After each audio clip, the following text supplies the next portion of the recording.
नमस्ते दोस्तों, मैं प्राजक्ता योग विद्या चैनल में आपका फिर से एक बार सहर्ष स्वागत करती हूँ। आज का हमारा टॉपिक है योग द्वारा हाइट कैसे बढ़ा सकते हैं। दोस्तों, जरूरी नहीं है कि अगर हमारे पेरेंट्स की हाइट कम है तो हमारी भी हाइट कम हो। जनरली ये हेरिडिटरी रहता है, लेकिन कई बार शरीर में पौष्टिक तत्वों की कमी की वजह से और बिगड़े रूटीन की वजह से सीधा असर जो होता है वो हमारे हाइट की ग्रोथ पे होता है। उस वजह से हमारी हाइट कम हो सकती है। कई सारे पेरेंट्स अपने बच्चों के हाइट को लेकर काफी चिंतित रहते हैं। वे हर वो काम करते हैं जिससे उनके बच्चों की हाइट बढ़ जाए। अगर आप हाइट बढ़ाने की कोशिश कर रहे हैं तो इन बातों को आपके डेली रूटीन में जरूर से शामिल कीजिए। सबसे पहला, पर्याप्त नींद लेना। उससे क्या होगा, हमारा पूरा शरीर अच्छे से रिलैक्स होगा, टिश्यूज रीजनरेट होने में मदद मिलेगी। स्वस्थ भोजन, उचित विकास के लिए स्वस्थ भोजन खाना बेहद जरूरी है। भरपूर पानी पिए। स्वस्थ खान पान, अच्छे खान पान की वजह से हमारा मेटाबॉलिज्म और डाइजेशन अच्छे से इम्प्रूव होगा।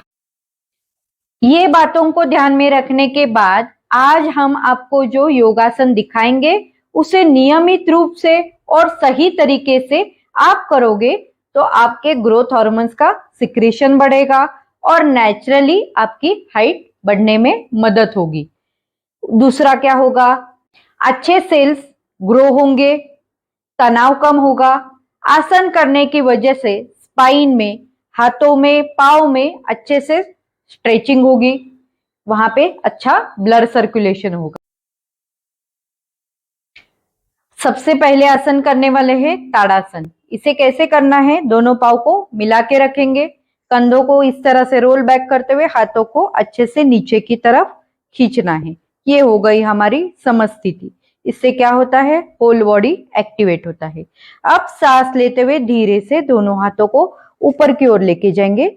हाथों की उंगलियों को इंटरलॉक करते हुए पाम को ऊपर की तरफ स्ट्रेच करना है। पेट को हल्का सा अंदर की तरफ खींचना है और हाथों को जितना अच्छे से ऊपर की ओर खींच सकते हैं उतना खींचना है। नजर एक बिंदु पर कंसंट्रेट करते हुए धीरे से अपनी एड़ी को ऊपर उठाना है और टोज के ऊपर बैलेंस करना है। देखना है एक बिंदु की तरफ। सांसों की गति नॉर्मल होगी। It's a balancing pose. Sir से लेके पांव तक सारे मसल्स में अच्छे से खींचा हुआ रहा है। बैलेंस के साथ में कंसंट्रेशन बढ़ रहा है। अब सांस छोड़ते हुए धीरे से एड़ी को नीचे लेके आएंगे।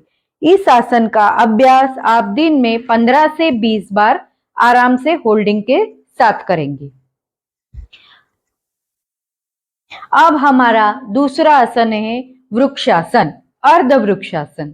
अर्ध वृक्षासन कैसे करना है, हमें पहले लेफ्ट पाव से करना है तो हमारे पूरे शरीर का भार जो है वो राइट पाव पे जाएगा और लेफ्ट घुटने को हल्का सा इस तरह से बेंड करेंगे। अब धीरे से लेफ्ट हाथ से लेफ्ट एंकल को उठाते हुए राइट फुट के रूट ऑफ द थाई में लगाएंगे। दोनों हाथों को इस तरह से शोल्डर लेवल पे लेते हुए धीरे से दोनों हाथों को ऊपर उठाना है। Join your palms, interlock your thumb, concentrate at one point and hold आसन with normal breathing। राइट घुटने को सीधा करना है। हाथों पाव को कंधों में, पीठ में मजबूती देता है। हाइट ग्रोथ करने में यह आसन बहुत जरूरी है, इंपॉर्टेंट है। धीरे से दोनों हाथों को साइड से नीचे, लेग डाउन एंड रिलैक्स। अब सेम आसन हम राइट साइड से करेंगे। पूरा शरीर का भार लेफ्ट पाव के ऊपर देंगे, लेफ्ट घुटने को सीधा रखेंगे। Bend your right knee. Right hand से राइट एंकल को होल्ड करेंगे, रूट ऑफ द थाई में राइट हील को रख देंगे। दोनों हाथों को शोल्डर लेवल में। Inhale, join your palms, concentrate at one point and hold आसन with normal breathing। अगेन बच्चों में कंसंट्रेशन बढ़ाता है। धीरे से दोनों हाथ नीचे, लेग डाउन एंड रिलैक्स। लंबी लंबी सांसें लेकर छोड़ दीजिए एंड रिलैक्स। इस आसन का अभ्यास शुरुआती दिनों में 3 बार लेफ्ट से और 3 बार राइट से करेंगे। करने वाले हैं पेट के बल लेटकर भुजंगासन यानी कोबरा पोज। इसमें कैसे करना है, माथा जमीन पर रखना है और दोनों हाथों को छाती के बाजू में रखना है। मैं आपको भुजंगासन 2 तरीके से बताने वाली हूँ, एक चेस्ट के बाजू में और दूसरा हमारे पेट के बाजू में। पेट के बाजू वाला आसन थोड़ा सा एडवांस होगा, उससे स्पाइन में और ज्यादा खिंचाव मिलेगी। माथा जमीन पर, सांस भरते हुए सर, छाती, कंधा ऊपर और देखना है आसमान की तरफ।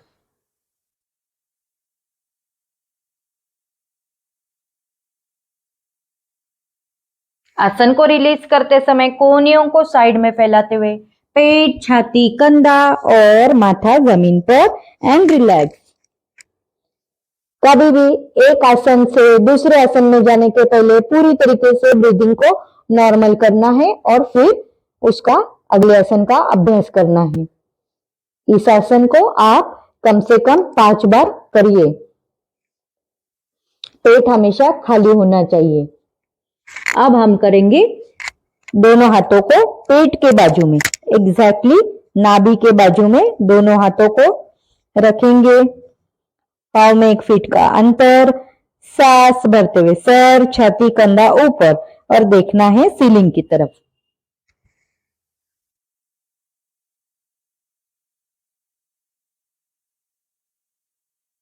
छोड़ते समय कोहनियों को साइड में फैलाते हुए पेट, छाती, कंधा और माथा जमीन पर। Turn your neck to one side and relax. अब हम करने वाले हैं चक्रासन और उसके बाद आखिरी आसन होगा सर्वांगासन। उसके पहले मैं आपको बताना चाहूंगी, जो लड़कियां पीरियड्स में होंगी उस दौरान ये दोनों आसनों का अभ्यास बिल्कुल नहीं करेंगी। तो चक्रासन करने के लिए दोनों पाँव को इस तरह से शरीर के बाजू में रखेंगे, पाँव में 1 फीट का अंतर। अब धीरे से दोनों पाँव को बेंड करना है और हील को ज्यादा से ज्यादा बटक के पास लाना है। दोनों हाथों को इस तरह से कंधों के बाजू में रखना है, उंगलियों को कंधे की तरफ फेस करके रखना है, कोहनियों को सीलिंग की तरफ रखना है। अब हाथों की पाम्स को दबाते हुए और पाँव के तलवों को अच्छे से दबाते हुए पूरी कमर को ऊपर की ओर उठाना है और फिर फाइनल पोज में एडी को ऊपर उठाते हुए पंजों के ऊपर शरीर को बैलेंस करना है। चक्रासन को ऊर्ध्व धनुरासन कहते हैं और इससे हमारे स्पाइन में एक्सट्रीमली फ्लेक्सिबिलिटी बढ़ती है, हाथों कंधों में मजबूती आती है और हाइट ग्रो करने के लिए ये भी एक महत्वपूर्ण आसन है। तो सांस भरते हुए आसन का अभ्यास करेंगे।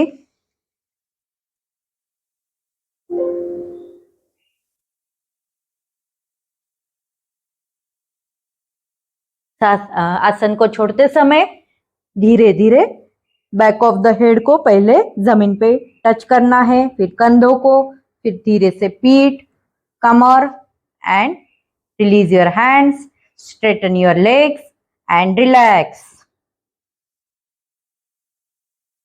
इस तरह से दोनों पाँव को पेट के ऊपर लेते हुए पवन मुक्तासन जैसे करना है। स्पाइन में जो भी तनाव आया है, पेट में जो भी प्रेशर आया है, उसे रिलीज कर दीजिए एंड देन रिलैक्स।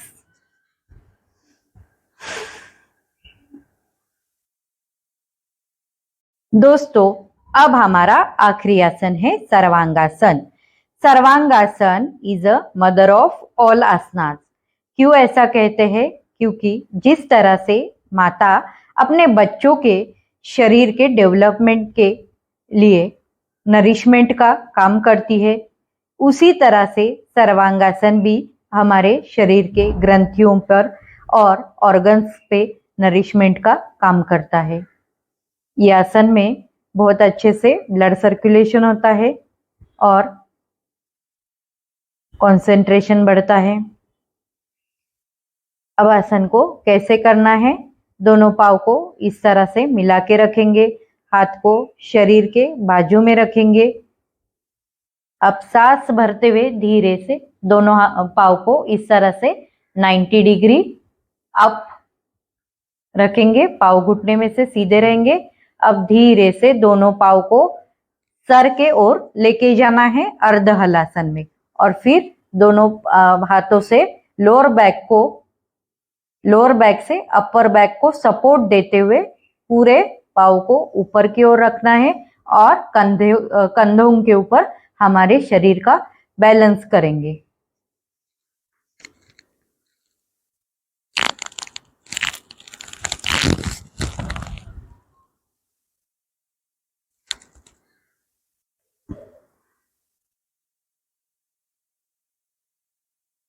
छोड़ते समय फिर से दोनों पाँव को इस तरह से हलासन में लेके आएंगे, हाथों का सपोर्ट हटाएंगे, धीरे धीरे पाँव को नीचे लेके आएंगे and relax.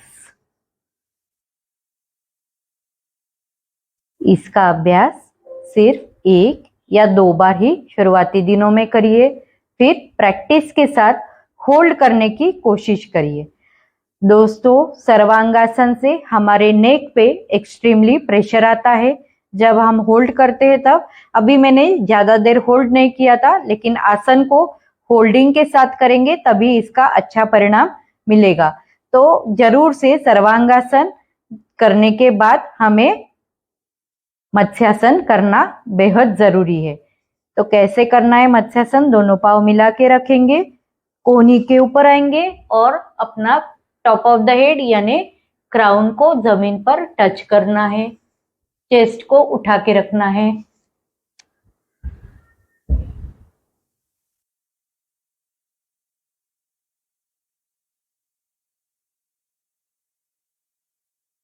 And then release and relax.